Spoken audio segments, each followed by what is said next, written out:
अस्सलाम वालेकुम dear students, welcome to my YouTube channel Aasan English. I am Mohammad Tanveer. इस video के अंदर हम वो 5 अल्फाज के बारे में जानेंगे जिनके ज़रिए हमने टेंसेस सीखने हैं। और पिछली वीडियो के अंदर हमने वर्ब की फॉर्म्स के बारे में सीखा था कि किस टेंस में कौन सी फॉर्म आती है।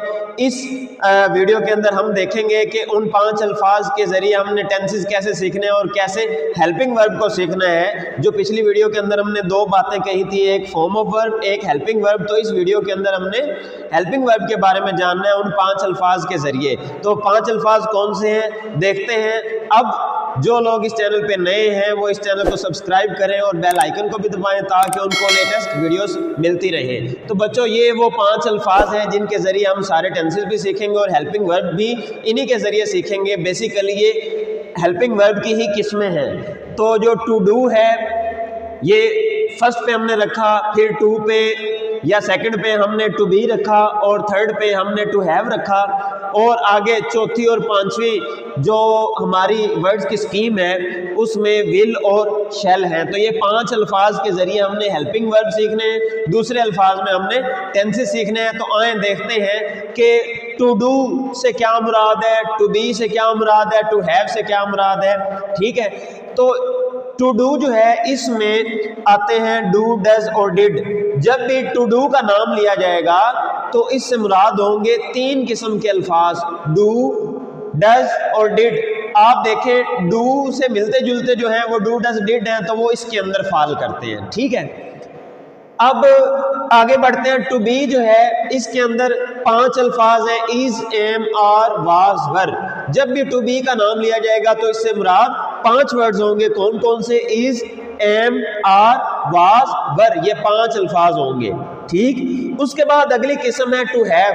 तो इसमें जो हैव से मिलते जुलते हैं, हैज, हैव और हैड, वो तीनों इसमें फाल करते हैं। यहां तक हमें पता चला कि टू डू में डू, डज, डिड है और टू बी में इज, एम, आर, वाज, वर है और टू हैव में हैज, हैव, हैड है। अब हमने देखना है कि ये वाले जो वर्ड्स हैं, ये जो हेल्पिंग वर्ब्स हैं, ये किस किस किस्म के अंदर फाल करते हैं। याद रखें, जो आपका टू डू है ये आता है इंडेफिनेट में। किसमें? इंडेफिनेट में।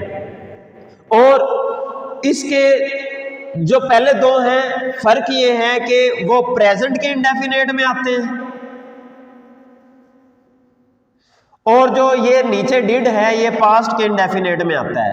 आता टू डू मुकम्मल, डू, डज और डिड, ये तीनों इंक्लूड करके ये आता इंडेफिनेट में ही है। फर्क ये है कि इसके आधे यानी कि जो ऊपर वाले 2 हैं वो प्रेजेंट के इंडेफिनेट में आएंगे और जो नीचे वाला डिड है ये आएगा पास्ट के इंडेफिनेट में। इसी तरह आगे जानते हैं जो टू बी है ये आपके कॉन्टिन्यूस में आता है। किस में आता है? कॉन्टिन्यूस में। तो जो टू बी के सारे वर्ड्स हैं, जो हेल्पिंग वर्ब्स हैं, वो कॉन्टिन्यूस में आएंगे। फर्क क्या है? जो आधे ऊपर वाले हैं ये प्रेजेंट के कॉन्टिन्यूस में आएंगे और जो नीचे वाले हैं ये पास्ट के कॉन्टिन्यूस में आएंगे।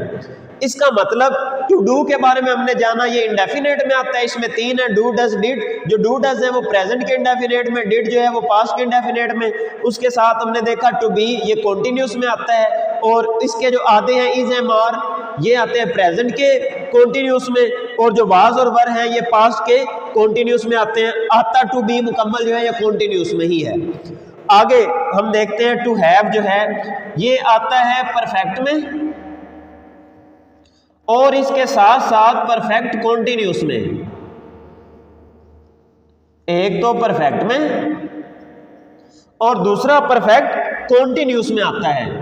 ठीक है, यानी कि टू हैव में जितने वर्ड्स हैं वो या परफेक्ट में आएंगे या परफेक्ट कॉन्टिन्यूस में आएंगे। ठीक, यानी कि परफेक्ट में भी वही आएंगे, परफेक्ट कॉन्टिन्यूस में भी वही आएंगे। फर्क ये है कि ये जो ऊपर वाले हैं ये प्रेजेंट के परफेक्ट और प्रेजेंट के ही परफेक्ट कॉन्टिन्यूस में इस्तेमाल होंगे और जो नीचे वाला है ये पास्ट के परफेक्ट और पास्ट के ही कॉन्टिन्यूस में इस्तेमाल होगा। ठीक है, यहां तक हमें पता चला टू डू जो है वो इंडेफिनेट में यूज होता है और डू, डज जो है प्रेजेंट के इंडेफिनेट में, डिड पास्ट के इंडेफिनेट में। और जो टू बी है ये कॉन्टिन्यूस में इस्तेमाल होता है। इसके अंदर जो वर्ड्स है इज, एम, आर वो प्रेजेंट के कॉन्टिन्यूस में और जो वाज, वर है वो पास्ट के कॉन्टिन्यूस में। इसी तरह टू हैव के बारे में हमने जाना कि ये परफेक्ट और परफेक्ट कॉन्टिन्यूस के अंदर इस्तेमाल होते हैं, तो इसके जो हैज हैव है वो प्रेजेंट के परफेक्ट और प्रेजेंट के ही परफेक्ट कॉन्टिन्यूस में इस्तेमाल होते हैं, और जो हैड है वो पास्ट के परफेक्ट और पास्ट के परफेक्ट कॉन्टिन्यूस में ही इस्तेमाल होता है। तो इनको हमने जाना, हमने इंडेफिनेट को भी देखा, कॉन्टिन्यूस को भी देखा, परफेक्ट और परफेक्ट कॉन्टिन्यूस को भी देखा, इन चारों किस्मों को देख लिया। लेकिन हमने देखा इनको प्रेजेंट और पास्ट में, प्रेजेंट और पास्ट में, प्रेजेंट और पास्ट में, फ्यूचर तो हमने अभी किया ही नहीं। तो हम इन विल और शैल के थ्रू फ्यूचर करेंगे। इन तीन के जरिए हमने प्रेजेंट और पास्ट कवर किया, चारों किस्मों को, इंडेफिनेट भी, कॉन्टिन्यूस भी, परफेक्ट और परफेक्ट कॉन्टिन्यूस भी।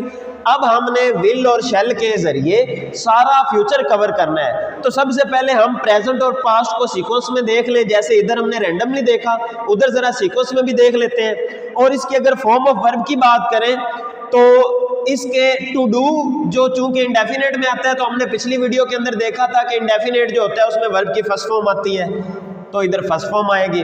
कॉन्टिन्यूस में हमने देखा था पिछली वीडियो के अंदर कि कॉन्टिन्यूस में वर्ब की फोर्थ फॉर्म होती है, और पिछली वीडियो के अंदर ही हमने ये भी देखा था कि परफेक्ट के अंदर तीसरी फॉर्म होती है और परफेक्ट कॉन्टिन्यूस के साथ चौथी फॉर्म होती है।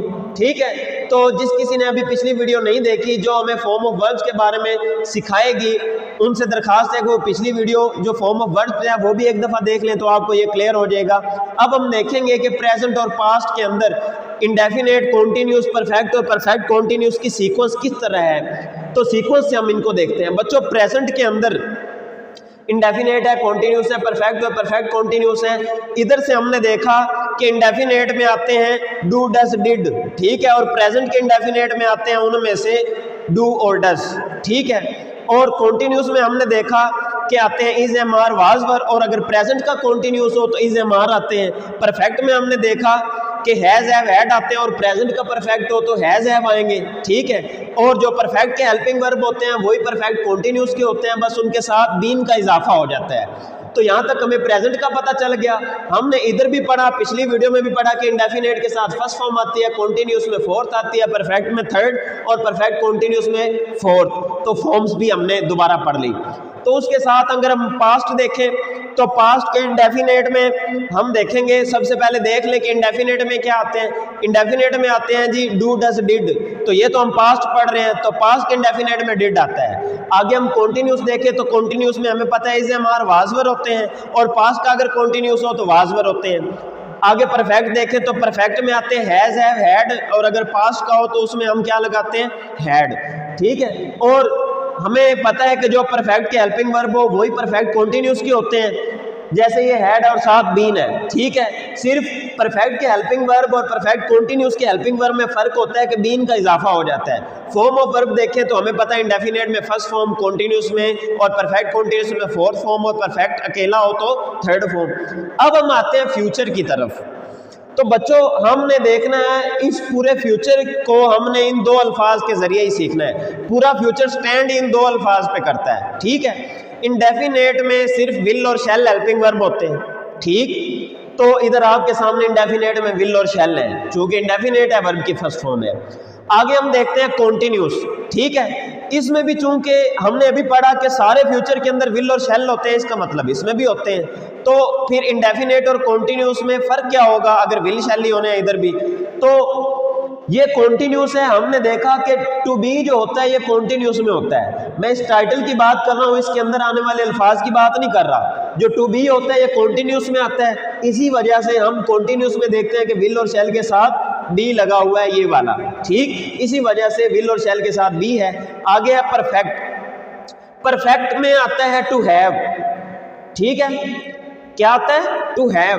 अब मैं इस टाइटल की बात कर रहा हूं, इसके अंदर आने वाले वर्ड्स की बात नहीं कर रहा। तो जब भी परफेक्ट आएगा हमें टू हैव नजर आएगा, इसी वजह से विल और शैल के साथ हम इस फ्यूचर के परफेक्ट में भी ये टाइटल वाला हैव लगाते हैं। आपके ज़हन में सवाल होगा कि हम हैज नहीं लगा सकते, हैड नहीं लगा सकते, वो नहीं लगाना, क्योंकि हम इन वर्ड्स की नहीं बात कर रहे हैं, हम तो इस टाइटल की बात कर रहे हैं। तो ये टाइटल आता है, सिर्फ इनमें से टाइप्स नहीं आती। तो टाइटल हमने लगाना है इस विल और शैल के साथ, वो है। हमें पता है परफेक्ट के जो हेल्पिंग वर्ब होते हैं वही परफेक्ट कॉन्टिन्यूस के होते हैं, साथ बस बीन लग जाता है। तो यही विल हैव शैल हैव है, विल हैव शैल हैव लगा हुआ है, बस बीन लगा हुआ है साथ। और हमें पता है इंडेफिनेट में फर्स्ट फॉर्म, कॉन्टिन्यूस में फोर्थ फॉर्म, परफेक्ट कॉन्टिन्यूस में भी फोर्थ फॉर्म और परफेक्ट अकेला हो तो थर्ड फॉर्म। बच्चों मैं उम्मीद करता हूं कि ये वीडियो और पिछली वीडियो आपको टेंसेस सीखने में बहुत ज़्यादा हेल्पफुल रही होगी। तो इस वीडियो के साथ आपके मुकम्मल टेंसेस के सारे कॉन्सेप्ट्स मैंने आपको बता दिए। अब अगली वीडियो के अंदर हम देखेंगे कि कौन से सब्जेक्ट के साथ इनमें से कौन कौन सा हेल्पिंग वर्ब आता है। तो ये अगली वीडियो चंद एक मिनट की होगी जिसके अंदर आपको मुकम्मल इस बारे में मालूमात दी जाएगी। तो उम्मीद करता हूँ कि ये वीडियो और ये 5 अल्फाज आपको पूरे टेंसेस सीखने में बहुत हेल्पफुल साबित हुए होंगे। तो इसी तरह अगर आप आसान तरीके में टेंसेस और इंग्लिश सीखना चाहते हैं तो इस चैनल के साथ जुड़े रहिएगा। अगली वीडियो में मिलते हैं, उस वक्त तक अपना ख्याल रखिएगा। अल्लाह हाफिज़।